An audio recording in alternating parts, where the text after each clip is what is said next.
Hello, Sagittarius, Sun, Moon, Rising, and Venus signs. Kamusta po kayo? Sana po'y nasa mabuti kayong kalagayan.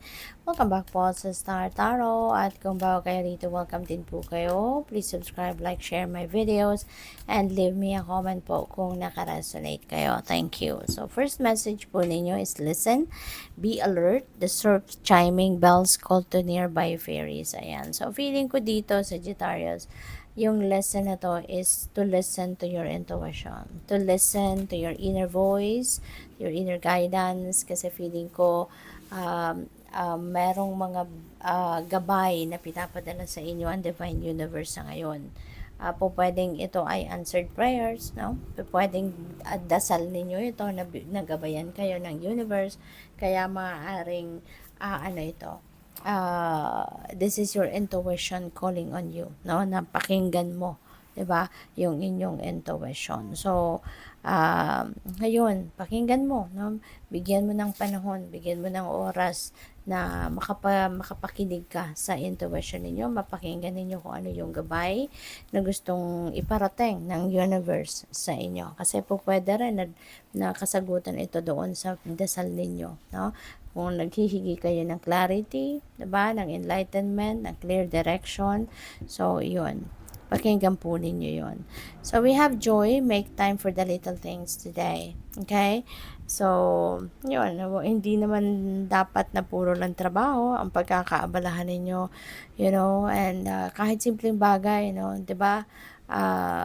Napakaganda rin, no, na kahit yung pag-inom natin ng kape sa umaga, pag-inom natin ng tsaa, 'di ba? We're having breakfast kahit mag-isa lang tayo or kasama man natin na mahal sa buhay, 'di ba? It has a different feeling, 'di ba? Na nagsisimula tayo ng araw, binigyan tayo ng universe ng panibagong umaga sa buhay, 'di ba? So, yung mga simpleng bagay na ganyan, 'di ba? Kailangan din natin na i-savor 'yan, ramdamin din natin 'yan kasi those are also little things but it brings us joy, 'di ba?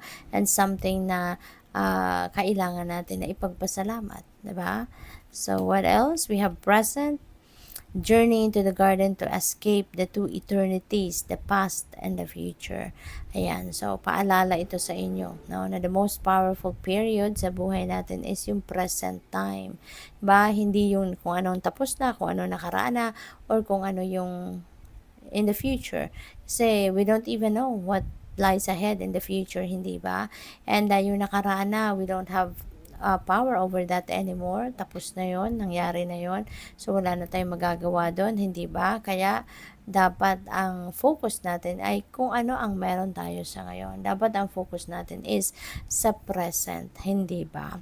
So, what else? We have transform, rise above any situation, and become the best version of you. Ayan. So, there are changes happening in your life, no? And, ngayon, parang may mga challenging situation siguro na po pwedeng pinagdadaanan ninyo, and you are going to rise above that. Mapagtatagumpayan ninyo yan, at sa pag-angat ninyo, sa paglabas ninyo sa sitwasyon na yan, sa pagtatagumpayan ninyo, there are things, no, na mababago sa buhay ninyo.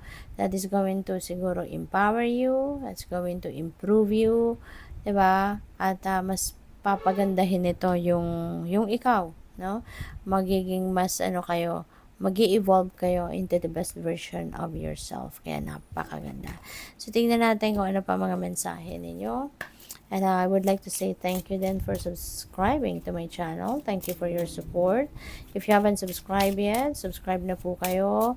And also, there is a join button sa baba po ng video. So, kung interested po kayo mag-member, ayun lang po ang i-click ninyo. Thank you. And also, thank you, no, for sending me super thanks sa mga nagdo-donate. Maraming salamat po. At doon sa mga hindi nag-skip ng ads, maraming salamat din.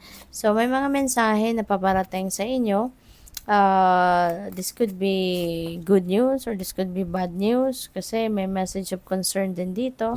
So, pwedeng there is something dito na dadating na impormasyon, sulat, ganon, na ikakabahala siguro ninyo. You are going to be worrying about something dito.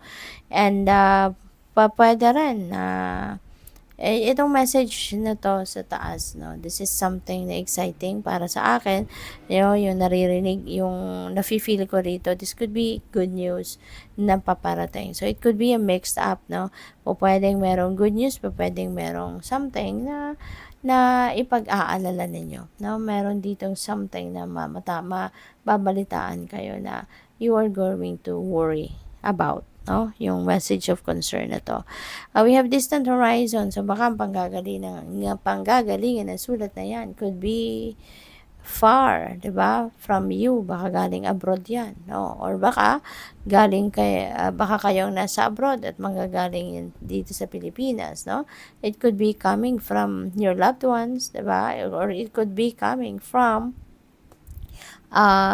company, employer, 'di ba, na pinag-applyan ninyo siguro ng trabaho or pinagtatrabahuan ninyo. Baka kayo'y nasa bakasyon at tinatawagan ng bumalik na kayo, 'di ba? So, that is possible, or anything is possible.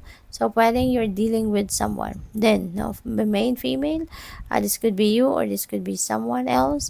Baka sa kanya manggagaling yung sulat na 'yan. Baka sa kanya manggagaling yung correspondence na 'yan 'no, at baka siya ang nasa abroad or baka siyang nandito, kayo ang nasa abroad. So, could be possible. Yun nga, yung message of concern, baka meron sulat dito or email, text, no, any kind of correspondence na pupuwedeng ipag-aalala ninyo 'no. Great good fortune, ayan ang swerte ninyo 'no. This is swerte na bonggang-bongga, napakalaki.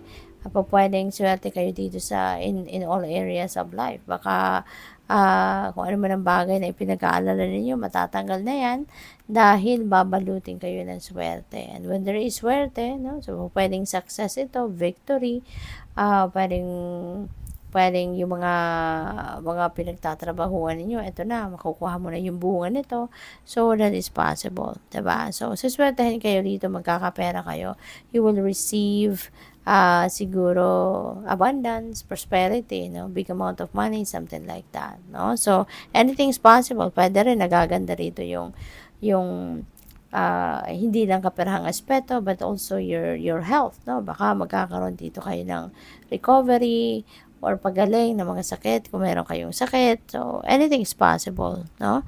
Occupation, ayan. So, baka yung sulat na yan, ano, related sa ina-applyan ninyo, baka kayo'y matatawagan na sa trabaho. Baka kayo ay pinapabalik na kung kayo nakabakasyon, or baka nag-apply kayo ng trabaho, no, abroad, at baka ito matatawagan na kayo, and maybe you will be you will be starting soon, no. Kayo po pwedeng tinatawagan na kayo para pumunta na kayo at magsimula na kayo ng trabaho. So, good luck sa'yo. Thank you for watching. Love and light. Namaste.